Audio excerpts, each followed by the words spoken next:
વીનગર police સ્ટેશનમાં PI સાહેબની બદલી થશે કે નહીં એ સરકારનો વિષય છે. ડીવાયએસપી સાહેબ, એક વાત યાદ રાખજો, અધિકારીઓ બદલાઈ શકે છે પણ ગુનો અને પુરાવા ક્યારેય બદલાતા નથી. પાર્ટ 1 માં તમે જોયા જૂના 8 અડ્ડા જે આજે પણ એ જ જગ્યા પર ચાલુ છે. અને હવે જુઓ જાગૃત ગુજરાતનો ફાઇનલ રિપોર્ટ. આજે અમે પર્દાફાશ કરી રહ્યા છીએ બીજા 9 નવા અડ્ડાનો. મતલબ કે જૂના 8 અને નવા 9 ટોટલ 17 કેમિકલ યુક્ત દારૂના અડ્ડા આજે પણ તંત્રની નાક નીચે ધમધમી રહ્યા છે. જુઓ આ QR કોડ.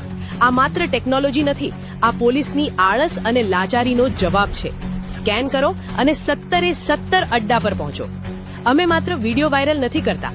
આ સમાચાર પ્રસિદ્ધ કરતા પહેલા જ અમે આ 17 અડ્ડાના સજ્જડ પુરાવા અને લોકેશન સાથેની સત્તાવાર લેખિત જાણ ઈમેલ દ્વારા રાજ્યના મુખ્યમંત્રી, ગૃહમંત્રી, ડીજીપી સાહેબ અને એસએમસી, એસપી અને ડીવાયએસપી ને કરી દીધી છે. હવે અમારો સીધો સવાલ ડિવિઝનના ડીવાયએસપી સાહેબને છે. સાહેબ, પીઆઈની ખુરશી પર જે પણ હોય, પણ આ વિસ્તારનું સુપરવિઝન તો તમારા હાથમાં છે ને. અમે તમને સમયસર જાણ કરી છે, મેલ કર્યા છે. અમે ચાર્જ કોની પાસે છે એ સવાલ નથી, પણ તમારા વિસ્તારમાં આ 17 અડ્ડા પરથી વેચાયેલો ઝેરી દારૂ પીવાથી ભવિષ્યમાં કોઈ લઠ્ઠાકાંડ સર્જાય, કોઈ નિર્દોષ નાગરિકનો જીવ જાય તો તેની નૈતિક અને કાયદાકીય જવાબદારી કોની રહેશે? તમે એમ નહીં કહી શકો કે એમને જાણ નહોતી.